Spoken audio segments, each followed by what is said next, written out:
سب سے پہلے ذرا یہ ویڈیو دیکھیں۔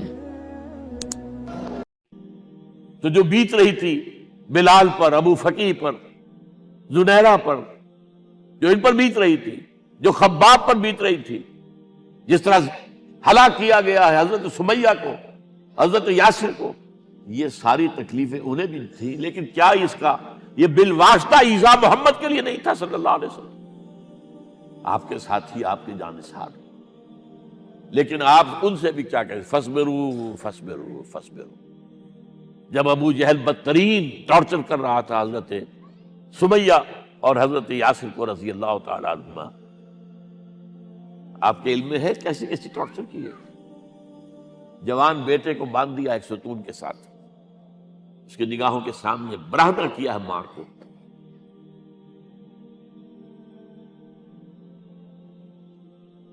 ہاتھ میں ایک مورتی ہے،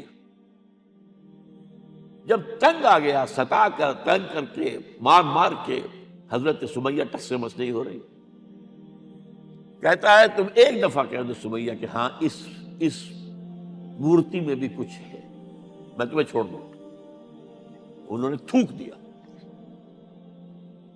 برچھا مارا ہے شرمگاہ کے اندر۔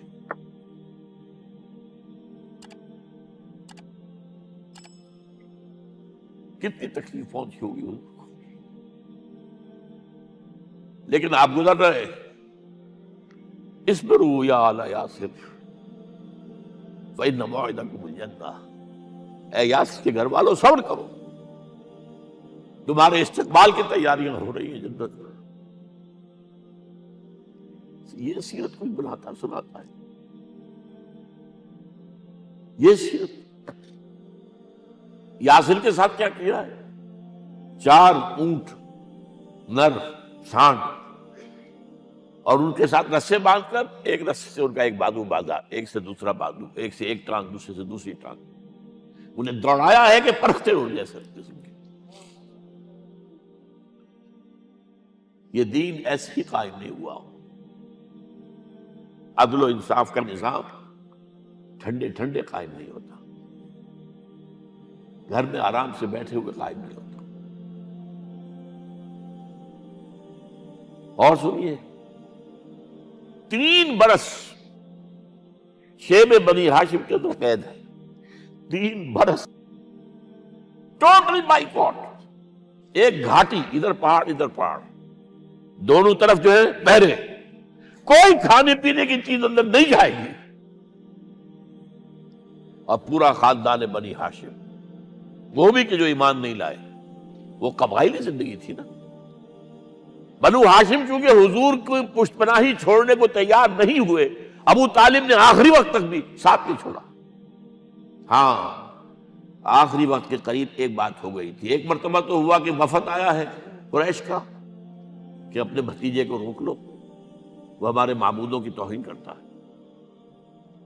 ابو طالب نے بلایا اور آپ سے کہا کہ یہ کچھ اپنے رویے کو بدلے۔ آپ نے فرمایا چچا جان، اب تو چاہیے میرے ایک ہاتھ پر سورج اور دوسرے پر چاند رکھ دے، میں اپنے اس مشن کو چھوڑ نہیں سکتا۔ اور ابو طالب کے عین انتقال کے وقت جو معاملہ ہوا، جب وفد آیا ہے کہ ٹھیک ہے اب ہمارا جو ہے صبر کا پیمانہ لبریز ہو گیا ہے، اب ٹھیک ہے آ جاؤ میدان میں، تم بھی ساتھ چھوڑنے کو تیار نہیں ہو۔ ابو طالب نے بلایا اس کو،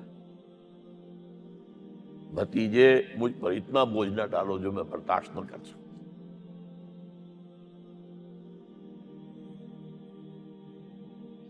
حضور کی آنکھوں میں آنسو آ گئے۔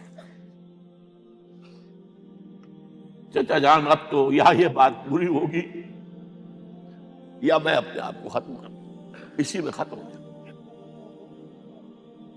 12 شیب بنی ہاشم میں 3 برس اس حال میں گزرے ہیں، ٹوٹل بائیکاٹ، کوئی کھانے پینے کی۔ کچھ لوگ تھے شریف النفس، مثلا حکیم بن حزام تھے رضی اللہ تعالی، اور بعد میں ایمان لے آئے۔ حضرت خدیجہ کے وہ رشتہ دار تھے، وہ پہاڑ پر چڑھ کر ایک طرف سے رات کی تاریکی میں، دونوں دروازے تو بند ہیں، پہاڑ پر چڑھ کر چوٹی سے نیچے اتر کر کوئی چیزیں کھانے پینے کی دے آئے بس صلی اللہ علیہ وسلم۔ کوئی اور ایک آدھ ہوگا ایسا۔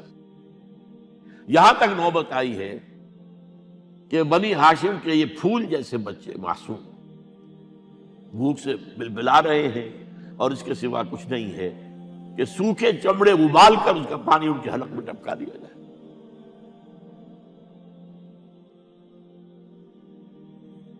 اور جو ہوا وادی طائف میں، جب مکے والوں نے فیصلہ کر لیا کہ آپ قتل کر دو، ابو طالب بھی فوت ہو چکے ہیں، اب کوئی اندیشہ نہیں، کوئی خانہ جنگی شروع نہیں ہوگی، کوئی انٹرا ٹرائبل وار نہیں ہوگی، تو آپ طائف گئے ہیں۔ شاید وہاں کے 3 سردار تھے بڑے، اور یہ طائف اصل میں قریشی کا سمجھیے کہ یہ ان کا گرمیوں کا یہ صحت افزا مقام تھا۔ یہ تمام جو سردار تھے مکے کے، ان کی جائیدادیں وہاں تھی، باغات تھے، اور وہاں کے بھی 3 سردار تھے، تو شاید ان میں سے کسی کو اللہ توفیق دے دے۔ وہاں گئے ہیں اور صرف ایک ساتھ ہیں، حضرت زید بن حارثہ، حضرت ابو بکر بھی ساتھ نہیں، سائے کی طرح ساتھ رہنے والا بھی ساتھ نہیں تھا۔ وہاں جا کر جو آپ نے تینوں سے بات کی ہے، تینوں نے وہ باتیں کہی ہیں جو کلیجے کو چیر جائیں، اور اس میں کیا ہو رہا ہے، اسٹریٹ ارچنز جو کہلاتے ہیں ہمارے یہاں، ٹھوکرے گلیوں کے، انہیں اشارہ کر دیا ذرا ان کی خبر لو، اب وہ پتھراؤ کر رہے ہیں۔ جیسے ہمارے ہاں کوئی آ جاتا ہے، کوئی نیم پاگل یا کوئی اور کسی طرح کا مست قسم کا آدمی، اور اس کے اوپر چھوکرے چاروں طرف ہوں اور ستا رہے ہوں، یہ نقشہ تھا، اور طائف کی گلیاں تھیں، اور محبوب رب العالمین تھے۔ ادھر سے پتھر آ رہے ہیں تو زید بن حارثہ رکاوٹ بن گئے، لیکن پیچھے سے آ رہے ہیں، وہ کیسے روکیں گے؟ پیچھے جاتے ہیں تو ادھر سے آ رہے ہیں۔ جسم لہو لہان ہے، خون رس رس کر زخموں سے جوتیوں میں آ کے جم گیا ہے۔ پھر وہاں سے آپ نکل کر گئے ہیں، ایک باغ میں تھوڑی سی پناہ لی ہے تھوڑی دیر کے لیے، جوتے بڑی مشکل سے اترے ہیں، خون جمع ہوا، اور وہ جو پھر دعا نکلی ہے آپ کی، وہ کلیجے کو چیر جانے والی ہے۔ اللہم الیک اشکو ضعف قوتی وقلت حیلتی وحوانی علی الناس، اے اللہ تیری جناب میں فریاد لے کر آیا ہوں اپنی قوت کی کمی کا، اپنے وسائل کی کمی کا، اور لوگوں میں جو رسوائی ہو رہی ہے۔ الی من تکلنی الی بعید یتجہمنی او الی عدو ملکت امری، مجھے کس کے حوالہ کر دیا ہے؟ مجھے دشمن کے حوالے کر دیا، جو چاہے میرے ساتھ کر گزرے۔ لیکن پھر مقام عبدیت کا ظہور ہوتا ہے، ان لم یکن علی غضبک فلا ابالی، اے اللہ اگر تو ناراض نہیں ہے، مجھے اندیشہ یہ ہو گیا کہ کہیں تو ناراض تو نہیں ہو گیا ہے، کہیں تو نے میرا ساتھ تو نہیں چھوڑ دیا ہے۔ اگر تو ناراض نہیں ہے تو مجھے کوئی پرواہ نہیں، جو ہو سو سر تسلیم خم ہے، جو مزاج یار میں آئے۔ واپس آئے ہیں تو مکے میں داخل نہیں ہو سکتے تھے، وہاں تو قتل کا فیصلہ ہو چکا تھا۔ بہرحال یہ چند باتیں میں نے آپ کو بتائی، باقی تو یہ کہ غار ثور ہے کیسی کیسی، اور پھر غزوہ بدر سے پہلے کی رات ہے، اور وہ آپ کا زندگی کا طویل ترین سجدہ ہے۔ اس میں جہاں تک یہ الفاظ بھی آپ نے کہہ دیا، اللہ اگر کل یہ جو 313 یہاں جمع ہیں اگر یہ ختم ہو گئے تو پھر قیامت تک تیرا نام لینے والا کوئی نہیں ہوگا، میں آخری رسول اور میری یہ 15 برس کی کمائی ہے۔ اس وقت کہا حضرت ابو بکر نے، وہ پہردار کی حیثیت سے کھڑے تھے، کہ حسبک حسبک حضور بس کیجئے بس کیجئے۔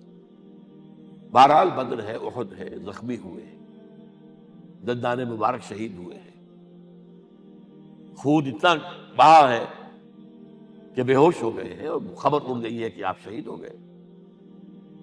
یہ سب کچھ، اور سب سے بڑھ کر حمزہ کی لاش سامنے آئی۔ کیسی لاش؟ ناک کٹی ہوئی ہے، کان کٹے ہوئے، پیٹ چاک کر کے کلیجہ چبایا ہوا ہے۔ کس طرح برداشت کیا ہوگا آپ نے؟ اپنے اوپر طاری کر کے دیکھیں، یہ حمزہ کون ہے؟ چچا ہے، دودھ شریک بھائی ہے، خالہ داد بھائی ہے، ساتھ کا کھیلا ہوا ہمیولی ہے، اور اس کی لاش ہے۔ جو قلب اطہر پر بیت رہی تھی وہ مدینے میں آ کر ایک بڑا ماحول بدلا ہوا تھا، تب وہ بات سامنے آ گئی تو مختلف گھروں سے عورتوں کے بین کرنے کی آوازیں آ رہی تھی، اس لیے کہ اس وقت تک بین کرنا حرام نہیں قرار دیا گیا تھا، ممنوع نہیں تھا۔ آوازیں سن کر حضور کی زبان مبارک سے نکل گیا اما حمزہ تو فلا بواکی لہو، ہائے حمزہ کے لیے تو کوئی رونے والی بھی نہیں ہے۔